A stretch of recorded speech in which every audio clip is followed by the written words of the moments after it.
fun, and we just enjoy getting to know everybody and sharing what we know, and also learning from everyone in this beautiful room, virtually and physically. So today we're going to be talking about a topic that is near and dear to my heart, kicking corporate, escaping the 9 to 5, and using real estate as a way to do that. So I am a corporate escapee, and Brooke, I think she's got like a white shirt on, second row back, is our guest speaker as well. So you'll get to hear both of our stories, and we'll get into that in a little bit. So just run through intros quickly. So as you may or may not know, Sarah and I are both realtors. You're sitting in our lovely training room in our office at Realty One Group Discovery, and that is where we operate the Central Oregon Investor Network, which is exactly this. The network is meant to bring people together, and we really have created a community. And yesterday was a total testament to that, because we brought together an off-market deal from someone in our community and a flipper from someone in our community, and they're gonna joint venture together. So like, just so cool to see people doing deals together, and we expect that there will be more of that to come. So that's a bit about me. Sarah, do you want to say anything? Oh gosh, you guys, my brain. Just super excited for you guys to get to know Suzanne on this level. She's extremely inspirational in so many ways, and I wish more people would be here to see this. But yeah, just glad that she's finally sharing this story with all of you. Thank you, Sarah. Yes, and we're both investors ourselves, so we do lots of different things: flips, live-in flips. All the things you'll hear about through my story, but Sarah also owns some long-term rentals in St. Louis. She's going to be selling some of those long-term rentals in St. Louis and reinvesting. So we're actually walking the talk, and we're still learning too. So, all right, well, let's hear from some of you after we get through the agenda. So we'll just do the quick, intros, but this is also a really important time of our meeting, is for you all to get to know each other. And I want to take the opportunity for you all to share information with each other after the meeting, online, if you're online as well, and we'll share that information, whatever you're comfortable with, email, your social, website, whatever it might be, and something that you're a specialist in, and that would just be helpful, because it's meant to bring people together, because we can help each other. So we'll be talking about how you ditch the 9 to 5 for freedom. Yeah. Oh, do I need to stop? No. Okay, I'm gonna keep going. How you will ditch the 9 to 5 for freedom with a mindset shift. So reframing how we think about fear, talking about the numbers. So for those of us that are numbers oriented, we'll give you some good examples and ways to calculate how to actually do this. We'll talk about how to scale up and how to manage risk, whether it is real or perceived. And then at the end, I've got a 3-step action plan for you all, so that you can get started if corporate is something you're planning to exit. So let's hear from you. Let's hear from folks in the room first. We'll start there. We just want to know if you're aspiring or experienced investor, and if you're in a 9 to 5 or a corporate job now. So Sarah, maybe you want to pick someone to start in the room. I mean, I'm just going to quick say for myself, I've never had a corporate job, so I can't relate to this. That's one reason why Suzanne and I are great. We balance each other out in that way. But I'll let you start, Christy. Yeah. Hi, I'm Christy. I'm a real estate agent here in Central Oregon. Suzanne and Sarah are my mentors. And aspiring real estate agent, I have been self-employed for 13 years now. So just looking to expand, and definitely always be surrounded by inspirational people like all of you. Let's go down the line there, Sheree. Oh, I'm Sheree, and I live here in Bend. I too have never been in the corporate world, so guess that got that out of the way. Huh? I am an investor as well, slow flip investor, and I'm also looking for quicker passive income, if you will. So like co-living and things like that. So Yeah. Cool. I'm Erin Ludding. I am no longer in corporate. I've been an entrepreneur for 7 years now, and I've never going back to corporate. I'm a serial entrepreneur now. I am an investor. I've been a real estate investor since 2004. And my latest venture is we are now getting into commercial, or bringing commercial construction business from California up to Bend. So specialize in all aspects of exterior, top to bottom. So anything from excavation and structural new construction repairs to roofing and property maintenance. So anything except single family residential. Cool. Awesome. Hello, everyone. My name's Ben. Let's see. We live here in Bend. We are somewhere in between aspiring and experienced investors. We're on our first year of our journey. We purchased a primary residence last fall, so we've just been learning and meeting people, and most of which we've been learning and meeting people not in Bend. So we're super excited to be here today and meet all of you. And I do have a corporate job. I also run my own business, so I'm just trying to play on both ends there. Hi everyone, I'm Jade Gershon. As Ben said, we live here. We just started our journey. We plan to for here, and just looking to get to know the investor community and meet more realtors for our next project. And yeah. Oh, and I do work 9 to 5 right now. Right now. Hi, I'm Dave Webb, and my wife and I, we both have corporate jobs at the moment, part-time, full-time. We're somewhere again between inspiring and experienced, but we actually work in the commercial real estate sector, connecting aspiring or just passive folks that are interested in passive investing with sponsors to take down commercial deals. So we serve as that bridge, and we connect them with the opportunities, educate the investors a little bit on how to take down like a commercial syndication investment deal. So that's kind of we play the connector there between those two parties and help them get where they want to go with an investment deal that they're comfortable with. So that's part of what we do. Go ahead. Yeah, Melissa, we live here in Bend. We've been here for, probably close to 20 years. Yeah. We're both originally from Oregon. And yeah, I work part-time as a traffic engineer and help him out with real estate stuff. Super interesting. Yeah. John Hurwitz. I've been here about 2-3 months. I didn't have a corporate job that I quit, but I quit my job and moved up here. Been investing in real estate for about 10 years, which probably helped me quit things. Wanted to plug into the community here and consider investing further in long-term houses for the most part. Good. Hi everyone, I'm Brooke Hesselstein. I live here in Bend.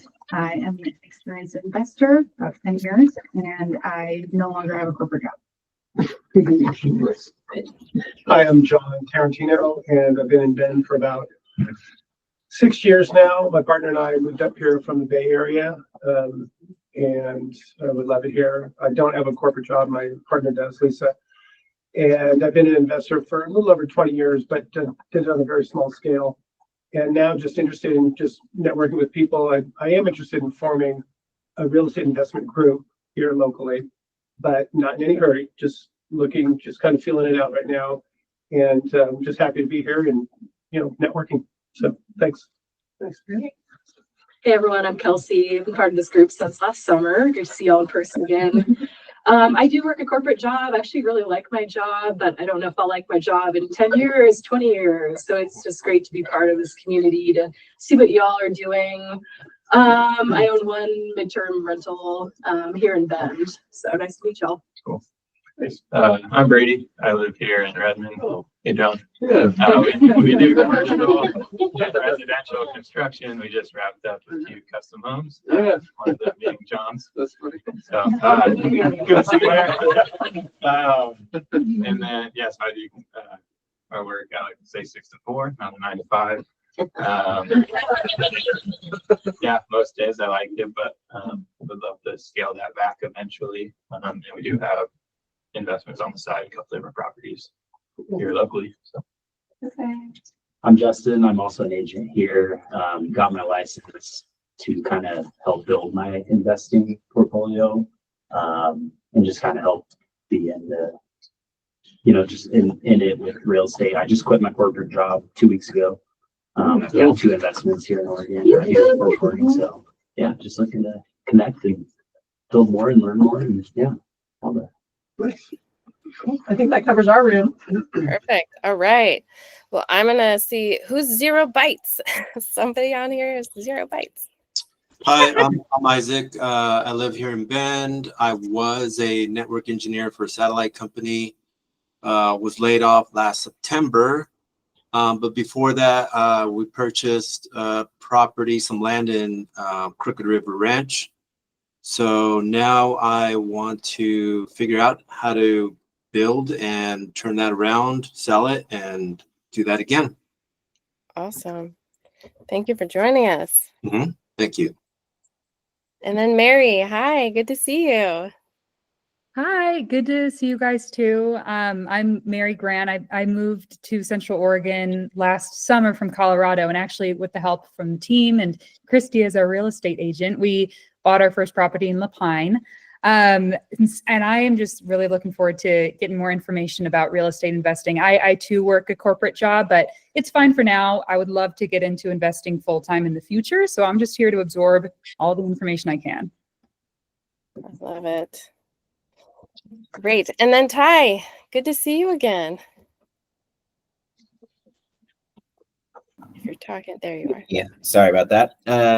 Yeah, hi everybody. My name is Ty, and I am also still working in my W-2 corporate world thing, but making some progress. Actually just closed on my second investment property today. Funny timing. I've been building a little portfolio out in Waco, Texas. And yeah, I really would like that to become the thing that gets me out of the rat race. So I love it. Well, remind me, Ty, I've got a wholesaler in my mastermind that's in Texas. So if you're looking for off-market deals, I'd love to connect you. okay, cool. Yeah. Perfect. And then Jess Hexel, you joined just in time to introduce yourself. Hi, everybody. I'm Jess Hexel. I'm in the Orange County area, new investor in Bend, and just interested in learning more. Fabulous. We're excited you're here. All right. And just again, an invitation to anybody online, if you want to pop your name, email, website, whatever you're comfortable sharing in the chat. We'll make sure that everyone has that, because there's a lot of great people in this room and I can already see some potential synergies amongst you. So let's dive into kicking corporate with real estate investing. And Brooke and I are going to do just some brief introductions to our stories, just so you have a chance to get to know a little bit of like how we got to where we're at. And then we'll do some more storytelling as we get into it. So I have a corporate background. I worked at Adidas and Teva. It's not Teva, it's Teva. I didn't know that until I worked there. But I worked in the footwear industry for 15 years. And early on in my career, I read the 4-Hour Work Week and was like, yes, I want to work 4 hours a week and retire on a beach. And this sounds awesome. How do I do it? And I didn't want to start a company selling widgets. I wanted to figure out a way to have true passive income. So within my network, I just started talking to people and realized that real estate investing is a business. So my husband and I bought our first rental property when we were still renters. So We were paying someone else's mortgage. We bought our first duplex in Portland in 11 years ago, and we fixed up the first unit before the first mortgage payment was due. And then by the time the second unit was done, 30 days later, we had our first passive income check. And I was just like, wow, this was not that hard. Like, everyone needs to know how to do this. So I was still working at Adidas. I was like, I'm going to get my license. I want to help other people do this. So I got licensed as a realtor. Did that on the side, mostly for friends, family, our deals. So I wasn't doing a ton of volume at that point, but it was really just to help people in my community. But I had a point where I was like, you know, I'm going to leave Adidas and just do real estate. And I left, and it was a little premature and I failed. At least I felt like I failed. I know that I learned and all those things that we say to ourselves, but I truly felt like I failed. So I went back to Adidas and really worked on foundation building for my real estate portfolio. And that was the turning point for me. So just a little plug here, like if you leave and it doesn't work out, you can go back. And it's not that, it was great to go back. So once I was back at Adidas, we started house hacking. I'll tell you more of that story in a bit. Then we started buying short-term rentals in Central Oregon. This is all while we're living in Portland in the 320 days of rain. You know, and the goal was to live in Bend someday. We thought someday was retirement. Well, we got here a lot faster. And so essentially COVID was what got us to Central Oregon more quickly. I was able to work remotely for Teva for 3 years, and I left Teva. I started the Central Oregon Investor Network once we moved to Central Oregon, double dipped. So I was selling real estate full-time, working full-time, no free time. It was a little bananas, but it made for a good foundation. Then I finally left Teva at the end of 22. And the latest thing that I'm doing is I'm a private money lender. So you'll hear lots more about some of these things as we go through our talk today. So over to Brooke. Okay. Well, I'm going to try not to talk too much, but stick to my point. I'm Brooke again. Hello. I worked at Intuit, the people that make TurboTax and QuickBooks, for 13 years. I left that job last January, so I'm a year and 2 months out of corporate. I loved my job. I loved Intuit. I have 3 little girls and a husband and a dog. COVID brought us to Central Oregon. So we lived in San Diego prior to that, and my entire extended family was up here. We never thought we would have the opportunity to work in the industries that my husband and I have our jobs in here, but we were able to do that. Silver lining of COVID. But through, and some of my friends, bless their hearts, thought I did taxes because I work for TurboTax. I'm not a tax expert, but I love real estate, and I think a quick follow is taxes because they go hand in hand in so many ways. And in my office, the next floor up was where all the tax accountants were, and so everybody works at TurboTax does their taxes at work because that's just what we do. So Coach just was like, "How can you pay less in taxes? You know, aren't there like loopholes and things like that?" And I was like, "No, I just want to go to jail." But finally, somebody said, "You know, hey, there's this guy, Paul. You should talk to him. He has a bunch of apartments." So he was a director of product development who was kind enough to have lunch with me a few times. But I just, from hearing his story, he had, I don't know, like 120 apartments in San Diego. And his goal was, hey, you know, he had a wife with an autoimmune disease and 2 boys. And he's like, well, at some point I might not be able to, you know, my priorities might shift and I need to lean into my family and I'm going to need to be able to financially support us. So I started doing this real estate thing on the side. And he's the kind of guy who drives a Honda Accord that's like 30 years old. And so it resonated with me that he said, you know, the day I don't want to work here anymore, I won't have to. It's like, oh, you know, I love my job too, but I want to be like you, to where there's a day that I don't want to be here anymore.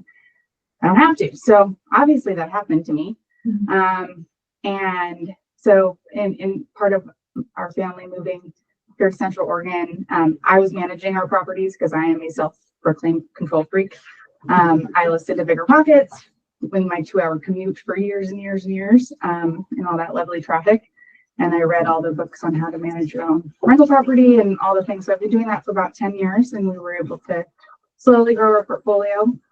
And full-time job, 3 kids, managing rental properties in the background. I got to a point where I ran my tax planning scenario through TurboTax, and I decided, trying to keep this short, you guys, I'm so sorry. I scenario planned like, hey, take my W-2 paycheck out of it. And because a lot of the passive losses that we get from real estate, my husband and I couldn't capture because of our income. And 3 times I put through TurboTax, and it said, if I didn't have a W-2, I would pretty much make the same amount of money because of my taxes that I'm paying. It's like, I'm paying to have this job that takes me away from, 50 hours a week getting home. So then I hired a CPA to do the 4th check, that my numbers were right. That was the day I resigned. And so me being me, I'm like, cool. And day one, I get to be a real estate professional. I get to put that tax hat on. And I met Sarah and Suzanne. I was like, I didn't know people like them existed. So like, how did you buy your stuff? I'm like, Redfin and Bigger Pockets. Like, I don't know. And so I love getting to know you two, and obviously this community of kindred spirits in many ways. But so yeah, very, very grateful. But yeah, and then so other people in my life are like, well, you're managing real estate. Can you manage mine? And in the state of Oregon, you need to be licensed to manage things for other people. So I didn't go the route of becoming a real estate agent. I became licensed as a property manager. So now I know a lot more about managing property. I continue to look for deals, as Sarah knows, and send her stuff like, hey, I found all these things that cash flow. Well, not that because I don't have a job anymore. So then I started looking at buying a business. So that's a whole different story. But moral story is now I own a property management company called Pioneer, and Jess is one of my customers. Hi, Jess. So we're looking after her property management. I was with TJ. Yeah, hi. So yeah, that's kind of the short of my. I'm sorry, I told you I'm trying to make it short. That's my story. Perfect. I love it. All right. Well, you'll hear more of Brooke's stories as we go through too. So really, we're going to talk about the mindset roadmap to achieve financial freedom, so you can escape the 9-to-5. And the opposite of freedom is Green Dot Prison. Who's been here?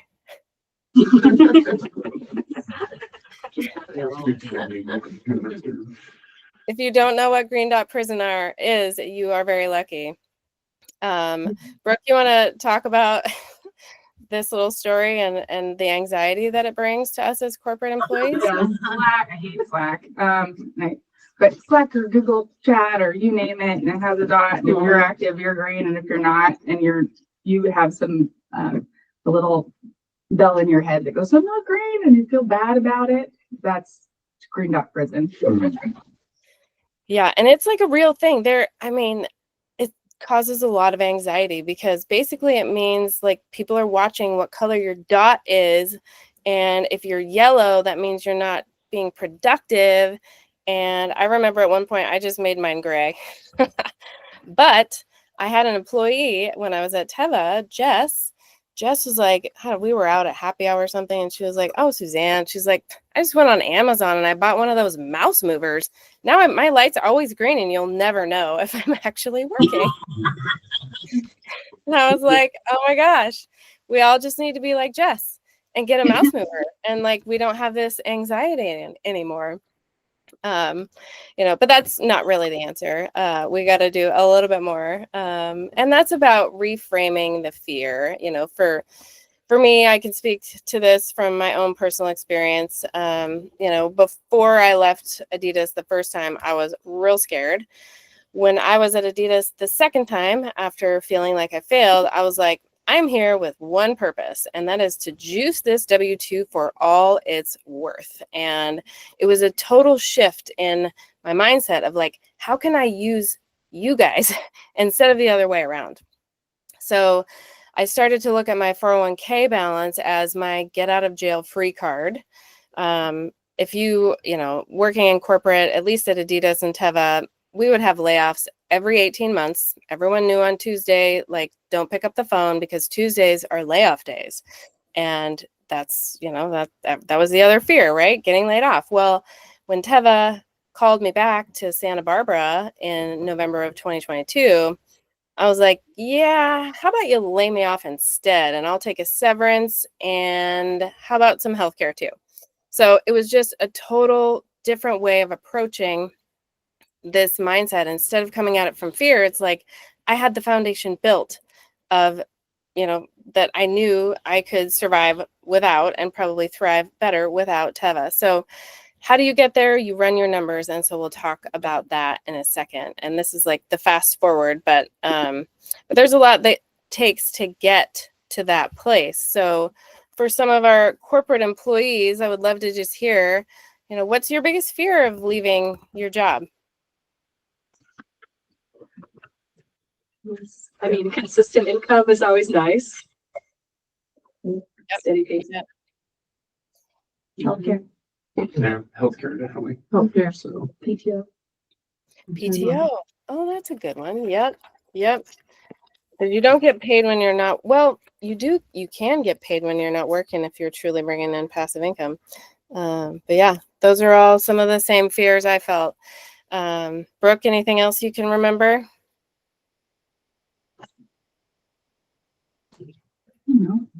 No. We covered them. All right.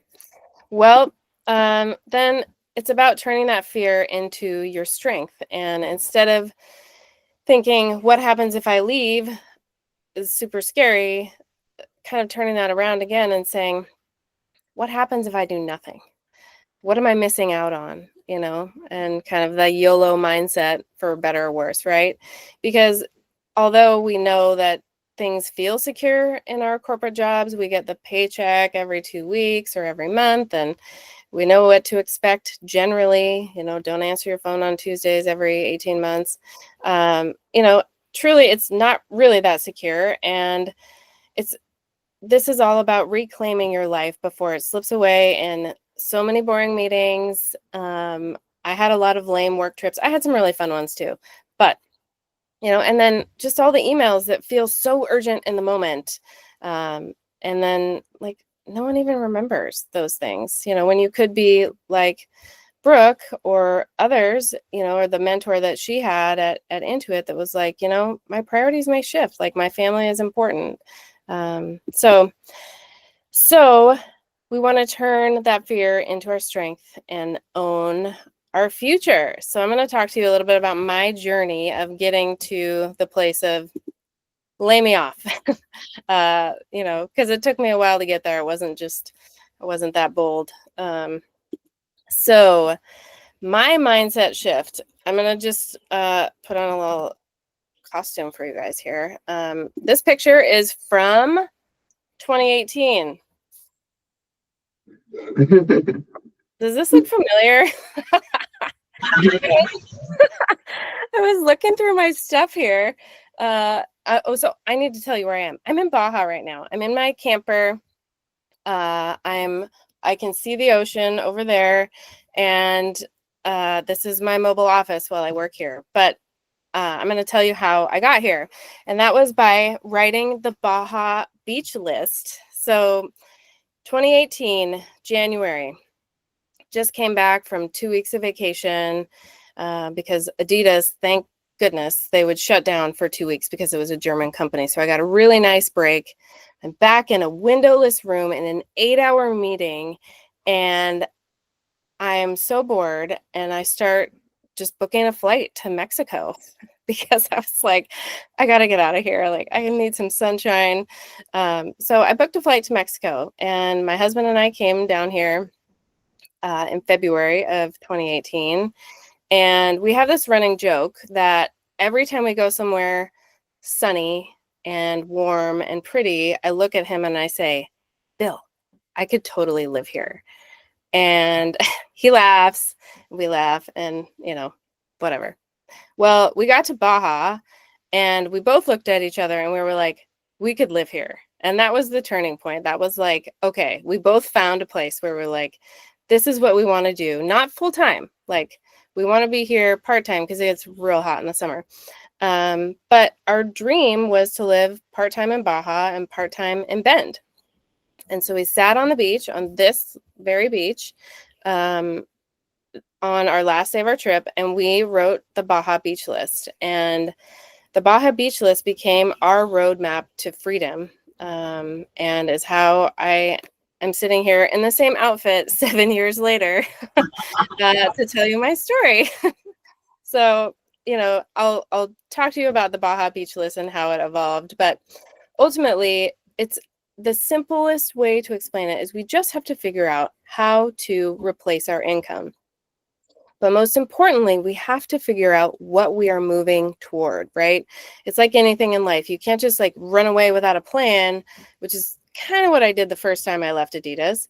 I needed to have concrete action steps to get me to this big goal that seemed totally out of reach, because this is 2018, working at Adidas, living in Portland, and remote work was not even a thing. Like nobody worked remotely for Adidas, and it just was not part of the culture. So I was like, I'm going to have to leave somehow. I don't know how to do this. So I'm going to figure it out. So income replacement is the way we do that. And the good news is it's just math. And so it's really not that hard.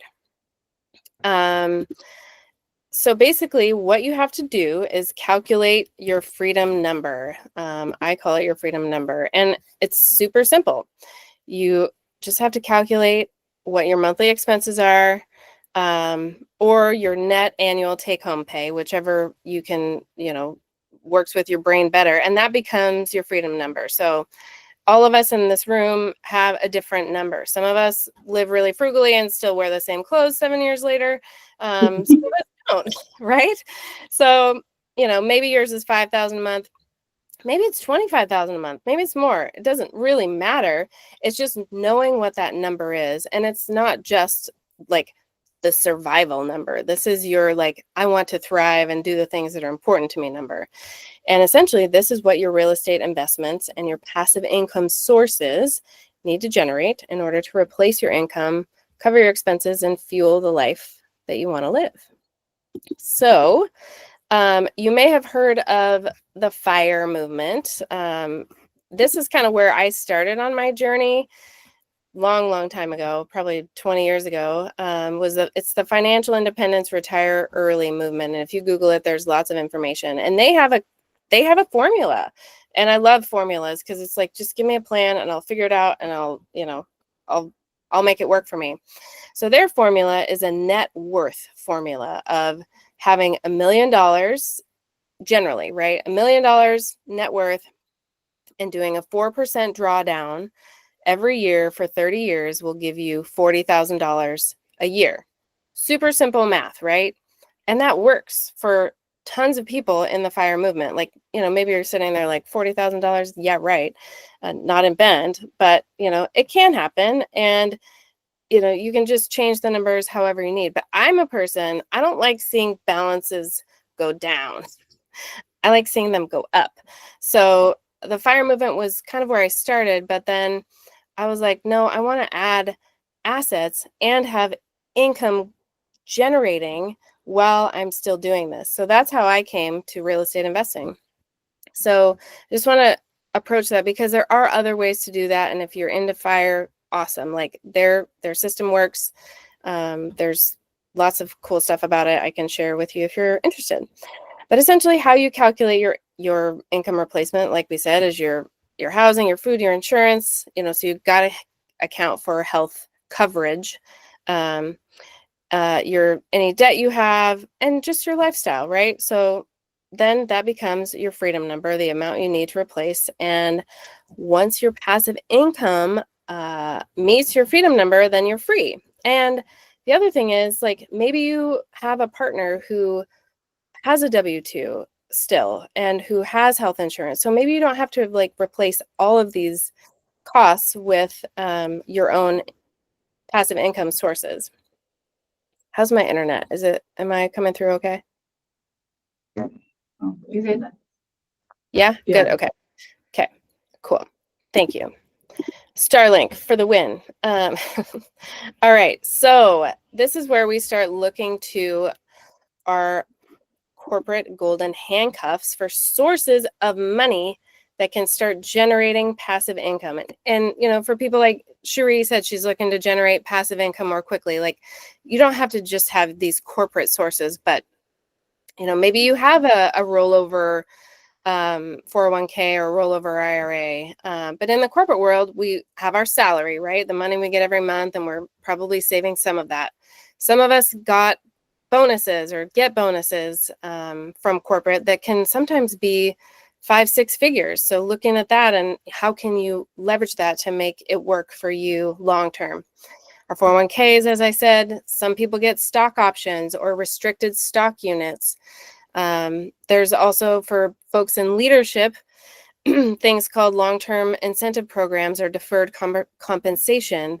Those are all little buckets of money that you can start to just think about in your mind as like, okay, I'm going to take that and use that to start fueling some passive income for me. So anyone think of any other elements, any other little buckets of money that you might have squirreled away? Maybe your health savings account or anything else that you get from corporate? Brooke, did you have anything else? Not from a corporate perspective. Okay, got it.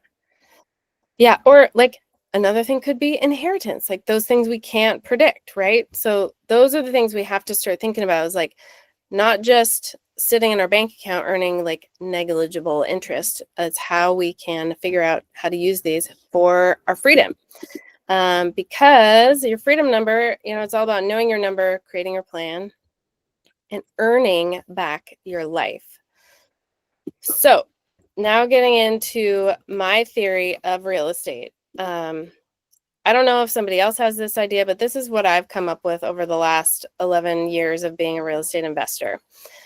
In real estate, you will invest, AKA sacrifice, one of three things: your time, your money, or your comfort. And you'll understand the comfort piece if you are a flipper or a live-in flipper like Sarah, right? You are sacrificing your comfort by moving into 1/3 of a house next week. So which investment are you willing to make to achieve your goal? I started with comfort, and I'll tell you that story. Sarah, do you want to talk about what you guys are doing quickly so people know why you're moving into 1/3 of a house? So, I mean, this latest property that we purchased, we used a commercial loan product for, so I didn't have to use, you know, my debt to income ratio on it. You know, purchased it as an investment property, started tearing it apart, doing work on it. Unfortunately, it's a 3-level house, and the bottom level has like a mother-in-law unit, so like a 1-bedroom apartment. We left that intact, and my husband is a contractor and electrician, and he's been working on the first 2 levels, and I'm financing it, paying as we go, so it's going to go a little bit slower than if we were, you know, taking out a loan. But yeah, my family is renting one of our current primary residence in Northeast Bend, and getting ready to hop on over there and live in the 1-bedroom apartment as a family of 4 for a little while as we get the rest going. And then this is part of our BRRRR strategy, and then our goal is to get it to appraise at, you know, like 1.2 in about 6 to 8 months, and cash out there and move on to the next investment. So Yes, so that's an example of investing or sacrificing your comfort on the short term to achieve your long-term goals. So, you know, I know some of us are in corporate, some of us aren't. You know, when you are in a job that requires your time and attention every day, what do you have least available? Probably your time, right? What do you have most available? I would say it's probably money, because we're getting that steady paycheck. We've got some of these other little bonusy things that keep us locked in and feeling secure and safe in our corporate jobs. And maybe we also have let our lifestyle increase with our income, and maybe we have more space than we actually need. So for those of us, like Brooke was saying at the beginning, you know, we have the least amount of time when we're like sitting on all these meetings and we're on these long flights, you know, for work. When can you sneak in time to learn? Well, obviously today at at noon is a great time to do that. Every third Thursday at noon, sneak into our office and learn. But, you know, she used her commute time. What was it? How long did you commute every day, Brooke? Hours. Wow. 2 hours each day. And what were you doing during those 2 hours? The audiobooks. Bigger Pockets audiobooks? Yeah, exactly. So, you know, trying to utilize your time really well. And what I was doing when I was still at corporate, before I left the first time, on all my flights, I was taking my real estate education course and preparing for my exam. So that's how I passed the long flights, and it paid off. So now let's get into some numbers and how we actually calculate these things to make it a little more tangible. All right. So we're going to take the example of long-term rentals. And so who has long-term rentals? Was it John Tarantino? Yeah. Did I get that right? Anyways. Yes. Perfect. So John, you know, you have long-term rentals, and I would imagine, what was your investment? Was it comfort, money, time? Actually, I think we should skip over me because Okay. did an investment about 20 years ago. I bought a small commercial building in Columbus, Ohio, and I've been managing that ever since. And Nice. I was in property management here, and now I'm just looking to shift gears and get into more investing. I have to be honest, I missed a lot of opportunities just because I wasn't really interested in, making that much money. But now, as I'm older, almost 60, I'm like, oh, I better get my ass in gear because, I'm not getting any younger, and I certainly don't want to go back into the corporate world. So I'm very focused right now on building that portfolio. Yes. I love it. Right. And like, if you know what your freedom number is, maybe it's a monthly number. I'm using some round numbers here of 10,000 a month, maybe double that if your number is higher.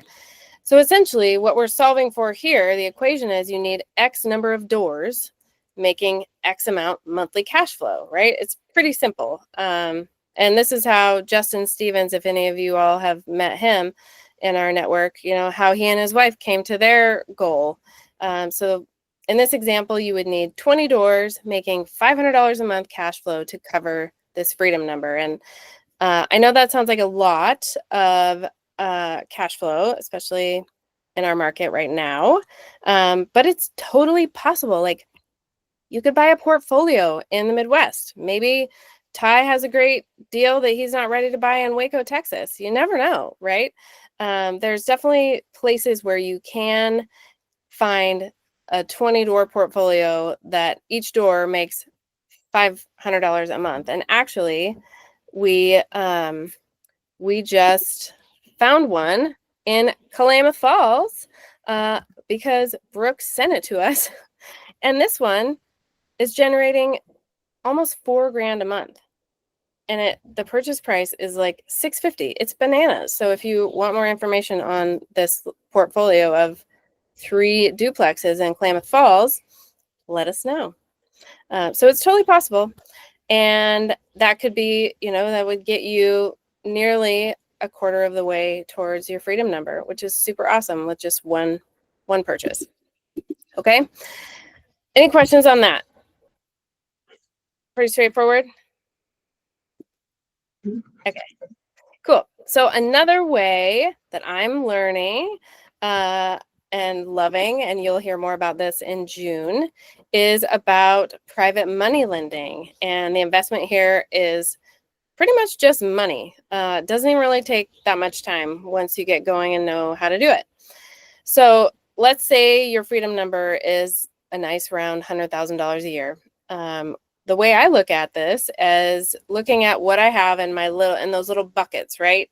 So maybe, I've got X amount of money and I need this certain ROI to generate my annual freedom number. So for example, here, if you had $400,000 in your 401k and you leave your corporate job, then you can put that into a self-directed IRA and use that to be a private money lender, generating 25% ROI, and there's your $100,000 a year. Like, it's actually like could be that easy. And if you're sitting there thinking 25% ROI is totally insane, and Suzanne, what are you talking about? Well, I'm going to tell you about my first private money lending deal, which I just did it last August. And I made way more than 25% ROI on this deal. So I'm going to tell you about this deal. And I sourced it from somebody in my mastermind. So I'm still learning about real estate. And that's why I hire and pay people to teach me more advanced stuff than I know. So I can help all of you and do cool deals like this. So this property was in Kentucky. The investor that I partnered with purchased it for $25,000, which I know sounds insane, but talk to Cherie if you don't believe me. She's got a lot of properties, 6, 7, 8 now, all under 35,000. How many? Under 30. Under 30. How many do you have now? 7. Yes. See, it's totally possible. Totally possible. So I lent $28,000. I'm going to explain to you briefly why I lent him more money than he needed to buy it. And that is because I want him to have a sustainable business so he can keep his marketing going even when he's buying this property. So he gets $3,000 straight away, puts it in his pocket, and continues his marketing so that he can bring me more deals to fund. So short story there, you'll learn more about that in June. But ultimately, he knows what he's doing, and he sold this place for $64,900 right away. So he was not doing this as a long-term hold like Cherie does. And all I had to pay in terms of fees here was a closing fee. So how did this deal play out? All right, so it was a JV deal. JV just means joint venture. You can structure these any which way you want, super open. But essentially, I got first lien position. So if my investor didn't pay me back, I got a house that was worth $65,000, which is not a bad deal. And I only paid $28,000 for it. My minimum profit, as we wrote in my JV agreement, was I was going to get $6,000 no matter what happened in 6 months on this deal, which was a 21% ROI. So that was pretty awesome. And he also added in this super cool little incentive that for anything over my investment amount, I would get an additional 30% upside. So kind of like a profit share, which is super fun. And made the deal really exciting for me. So how did it work out? Well, 4 months later, I got a check for my $28,000 back and an additional $11,025. So that was 39% ROI in 4 months, which like totally blew my mind because I mean, this was a 5-figure investment and I made a 5-figure profit. Is every deal like this? No. But I did just go through my little tracker and I can tell you that my average ROI is truly 25%. This deal is an outlier. So like who would take a 5-figure profit on a 5-figure investment? Right? Yeah, and it's like not crazy amounts of money either. So it's not like I'm always lending out, 6 figures. It's so fun to just do some of these little ones. And why does he pay so much? Because he does a lot of deals and he wants to have good lenders that are ready to go when he's got one. So is he overpaying? Maybe, but he's happy to do it. So that was super cool. And I've got more deals like that that I've got out right now. So that's just one example. And I just want to talk quickly about active to passive investments, right? And this is how my brain categorizes these things in a continuum. Maybe somebody thinks differently, but I think the flip is going to be your most active. You have to be most involved. You're investing a ton of time, money resources. You know, the BRRRR, kind of the live and flip, maybe is right next to that, and then gets a little bit more passive as we go into long-term rental. I think short-term rental is slightly more passive because usually those folks are hiring a property manager and they don't want to deal with it. A house hack, I think it was less active. You know, once it's set up, it's pretty easy peasy. Being a private money lender is certainly the most passive I've done. And then, who is it? John and Melissa, Dave and Melissa can talk to you about syndications, which are like, all you do is send in your money. I mean, you analyze the deal, obviously, but like, that's pretty much it, right? You just send in your money and collect a check. Pretty much. Yeah. So there's lots of different ways to utilize your money to create the passive income. So we're going to go back to the Baja Beach list. Here's my cute little outfit. Yay. So I wrote the Baja Beach list, and essentially this was the idea of what we were going to do. Didn't know how it was all going to play out, but we knew we wanted half-time in Bend, half-time in Baja.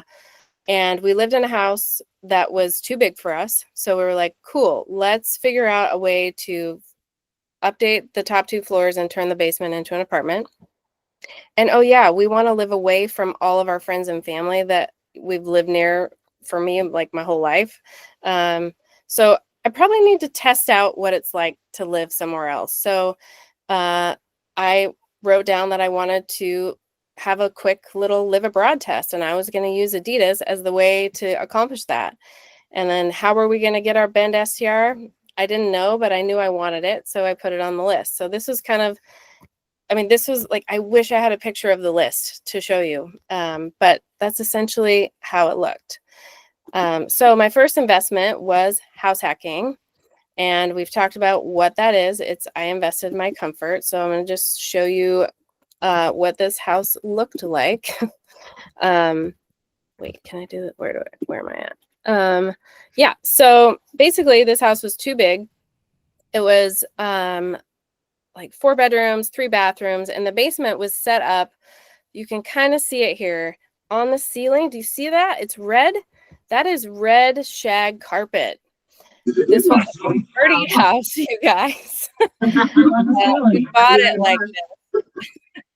We bought it like this, and it made for a lot of really fun parties here. And it came with a pool table. It had zebra print couches that were built in all around, so you could like sit down and have your drinks, and like straight up from the 70s. And so at first we rented this place out long term, like the whole house. And we had very interesting tenants who left us parting gifts like portable stripper poles.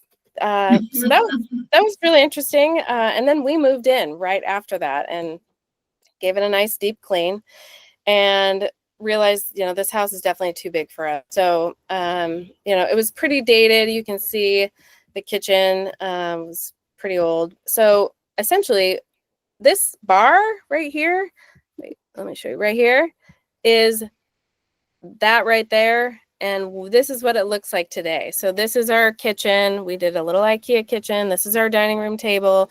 But this is a 900 square foot, 2-bed, 1-bath space with a lot of storage in addition. You know, so I invested my time. I love using the paint sprayer. So that's my favorite job. There's lots of pictures of me doing that. So we invested our comfort in our house hack experiment, and we moved into the basement apartment. So Baja list was written in February. In March, I was on a flight back from a Germany trip for Adidas. And on that flight, I wrote down that I actually wrote my proposal to work and live abroad with Adidas on that flight, came home that day, and my husband had already demoed the entire basement and the top floor. So we were like getting ready to get up and make this happen super fast. So like literally 1 month later, we were working on our list. And so the house hacking, we invested our comfort. we eliminated our number one expense because we rented out the top floors to a family of 6 with 4 children under the age of 10 that would run around and yell and scream and laugh and cry. And we lived below them. But someone else was paying our mortgage, and we were getting $500 a month in cash flow. So the cool thing about that was my proposal to live abroad in Germany got accepted. And we were ready to rock and roll. So we rented out our house in August of 2018, and we moved to Germany.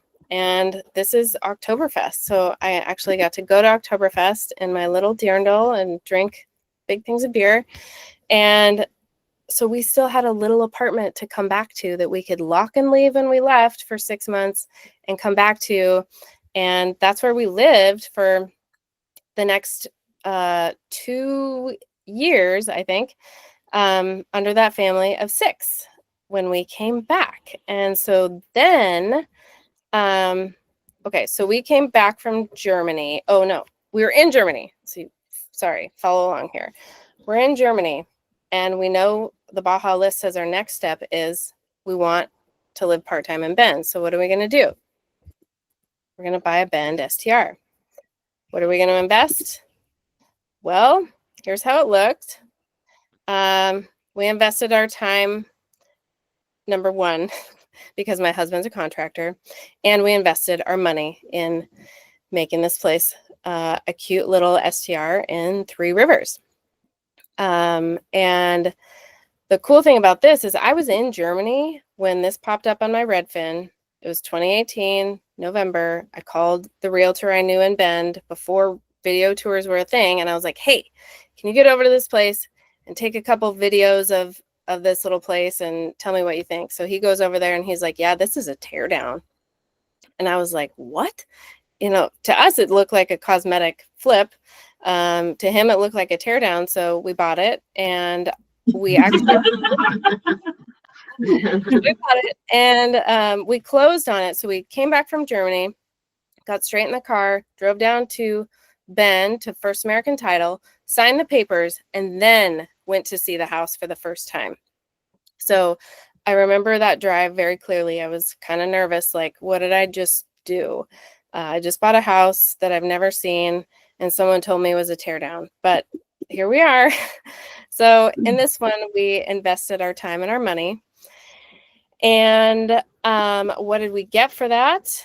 We had our Bend home base. After 3 months working on this place, Bill lived there while I was flying back and forth to Adidas because I still couldn't work remotely. So we had some STR revenue coming in after 3 months. And then we also had our bonus depreciation back when it was 100%. So that was super cool. So I just want to show you, this all happened in like a year, less than a year. Wrote the list, did the house hack, moved to Germany, bought a house in Bend, all in less than a year. And this is kind of how it looks visually. We put in the time, put in the effort, and this was all before I even left corporate. So this whole time, I'm still earning my paycheck. I'm still getting my bonuses. I'm, all these other fun little things that Adidas did. So that is the quick story of how I got to this little camper in my same outfit. So let's talk quickly about some of the risks of leaving the 9-to-5. And we talked about these briefly at the beginning, some of our fears, right? The biggest one that I had, and I think a lot of us have, is health insurance. And, for people like Sarah, who have never had a corporate job and no one's ever paid for their health insurance, they're like, what's the big deal?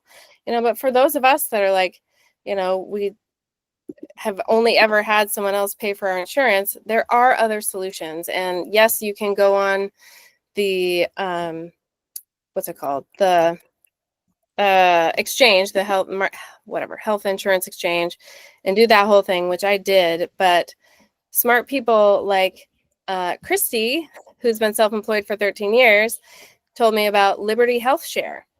And then somebody else told me about Crowd Health. These are health share programs that are honestly, in my mind, so much better, so much cheaper, and so much more comprehensive and less risky than health insurance. And it like totally blew my mind when I found these. And I feel more confident having my health share than I ever did with health insurance that cost me 4 times as much. So I just want to dispel the myth of crazy expensive, useless health insurance. I mean, that is true. You can definitely pay for that, but there are better options out there. Anyone want to say anything about, Christy, do you want to talk about your health share experience? Yeah, I just want to say too, like you experienced recently. So I was born and raised in Spain. So like I have the health share. It's $250 a month. And I think it's like my specific one is a $3,000 deductible. I know that if anything serious happened to me, I would go back to Europe. But also, you don't have to be a European citizen to receive healthcare there. You can go. So, for example, dental care. Suzanne, just in my hometown, went to my childhood dentist and got dental work for half the cost of what it would be here. So I think 10% a lot of times, 10% of the cost. okay. So a lot of times we have this fear. Yeah, okay, something happens in your car, you're going to be covered by auto insurance. But like, okay, maybe cancer, maybe you'll have time to go somewhere else to help with that. But it's like, it is health insurance in the US keeps you trapped. And it's like, it's so bad the way it's ran here, healthcare. So I'm all for the health share and then go take a vacation to address any health concerns. Health tourism is a thing, or medical tourism is definitely a thing.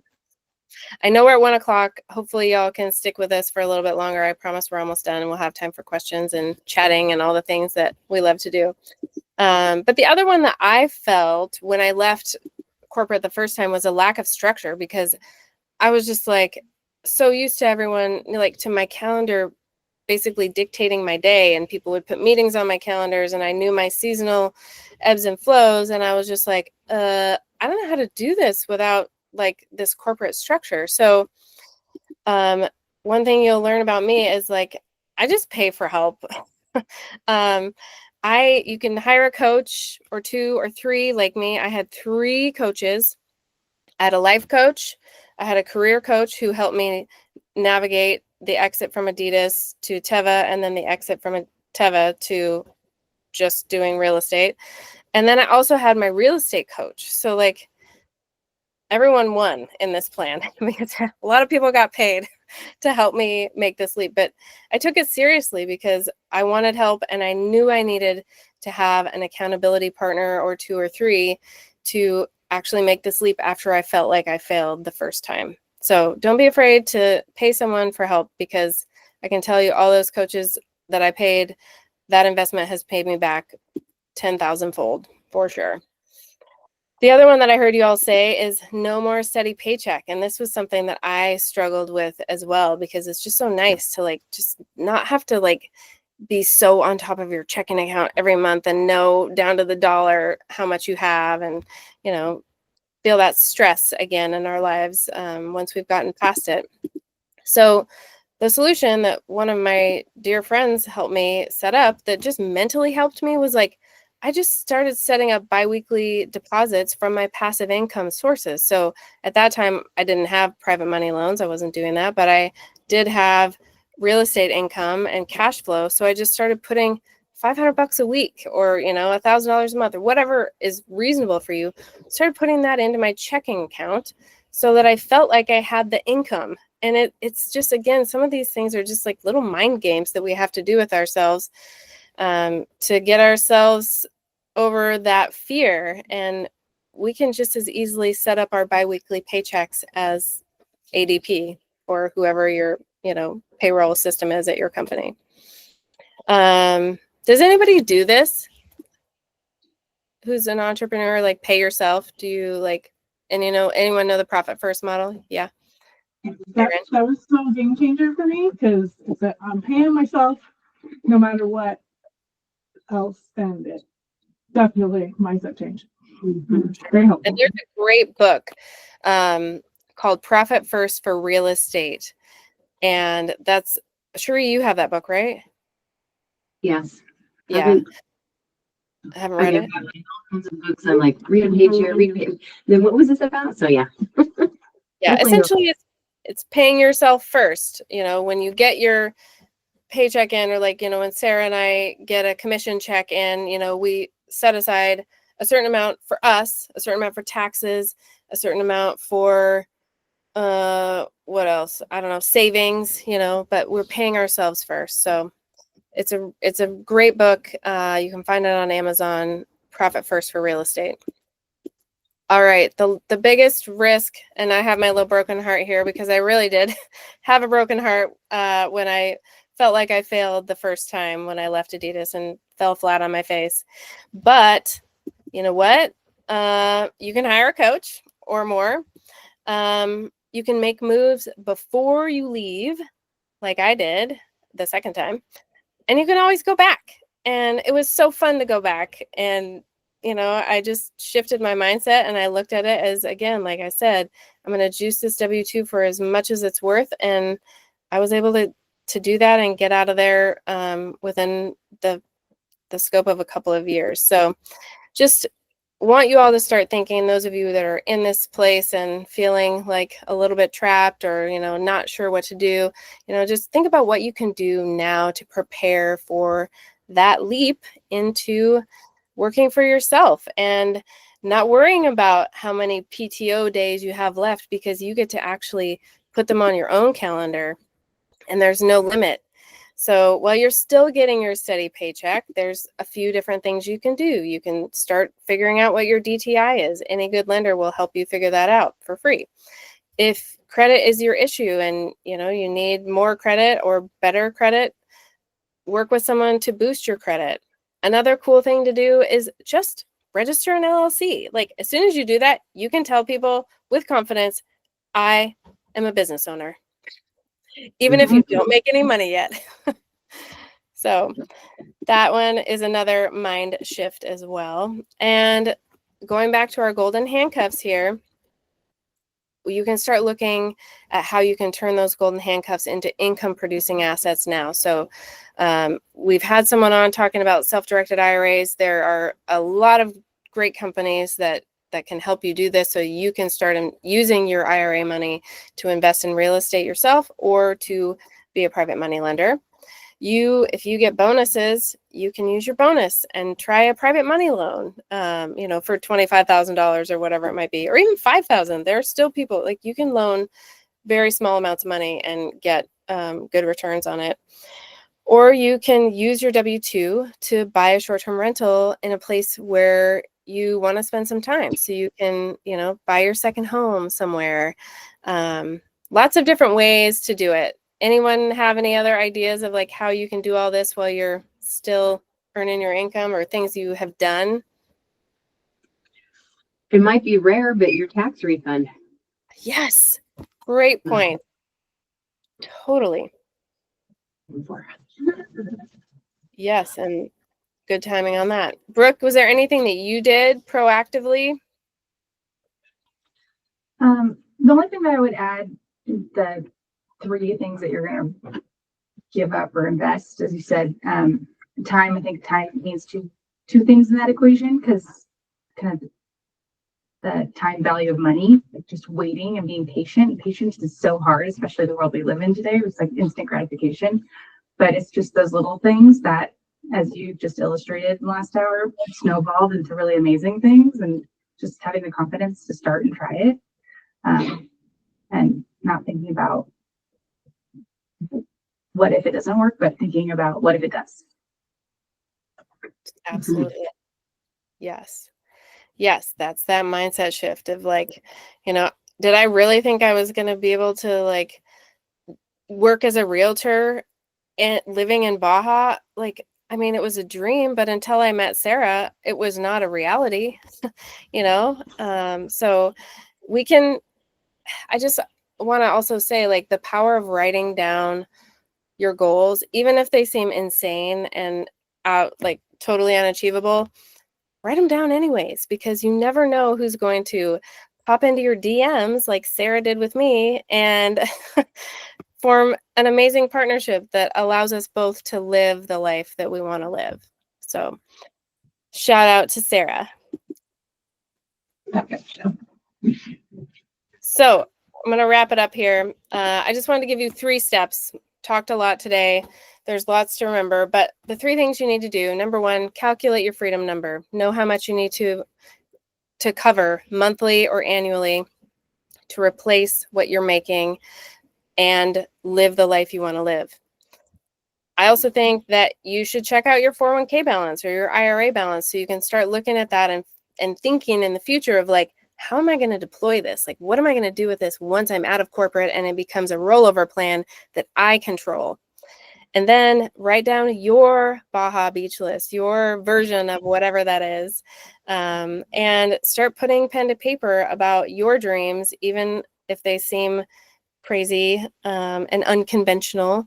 And also just want to say, like, if anyone is interested in the private money lending with the example I shared, I have lots more to share in June. But if private money lending is something you're interested in, I would love to send you the 2 documents that I wish I had had when I started and I ended up creating for myself to evaluate deals quickly and to keep track of them, because now I have so many people coming to me that I have to keep a tracker of what their deal is and you know how it fits into what my goals are. So would love to send that to anyone. If we have your email, I will send that off to you by the end of the week. Yeah. Any questions?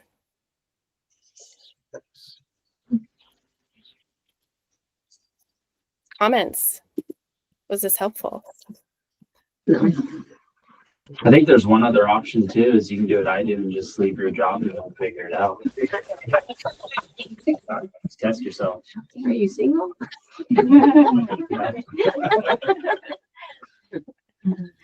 Suzanne, I had a quick question. Yeah.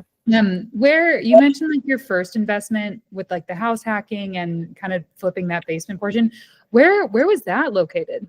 Portland. Portland? Cool. Yep. So yeah, North Portland. I used to be able to walk to work. So unlike Brooke with her 2-hour commute, I was able to walk to Adidas every day or bike, which was really nice. Yeah. Any other questions?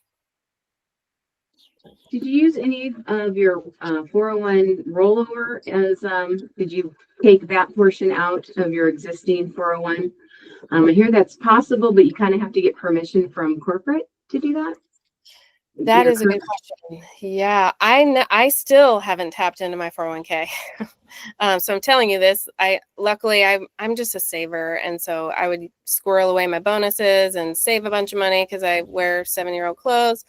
And so there are ways you can borrow against your 401k without penalty when you're still at corporate, and it just depends on the plan owner's rules. But my understanding is generally you have like 6 months to be able to borrow and pay back without penalty or interest. Actually, I meant your like former jobs that you took those former 401s and you just put it into your existing, if anybody knows. Self-directed IRA. Yeah, you just pull that out of your existing to put it into an SDRA. So I don't know if that's, again, you have to get permission from whoever that is. Of course, You do not. You don't work at the company anymore, the money's yours. You can roll it over wherever you want. Right, but if you rolled it over into your existing company, can you still pull that out? No, it's in the new company. Yeah. Right. So yeah, I heard that you have to try to finagle them or tell them, this is my money that I brought to you. I should be able to take it out. But okay, I just want to know if anybody is. Put it in your own account. Yeah. But I wish I knew that. Unless you are like 59 and a half, if you're 59 and a half and still employed, you can start with taking your money out of the corporate and move it into your own other investments. Yeah, I have that a year to go. And Yeah, good question though. And that's something I think for everyone to know. Nobody tells you that stuff when you leave corporate and then start a new job. Like it seems like, oh, I should just roll my money all over into the new corporate plan. But no, you definitely want to like open up your own rollover IRA with like Charles Schwab or Vanguard or, wherever, Edward Jones, whatever you're comfortable with, so that you can have control over that money. And then eventually, if you want to put it into a self-directed IRA, then you can also control what it gets invested in. Yeah. All right, you guys. Well, thanks for hanging with us. We always go over time, but we do that because it's so fun and we love chatting with you. And we're so glad you showed up today. So if you want to get in touch with Brooke or me about any of these topics, whether it's kicking corporate, private money lending, property management, real estate investments, all the things, you can snap our QR codes here. And you also know where to find us too.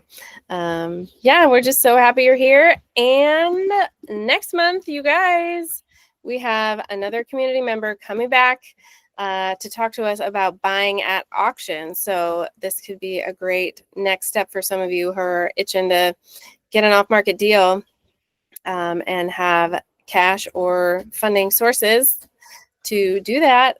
Jonathan Barr is going to talk to us about buying at auction in April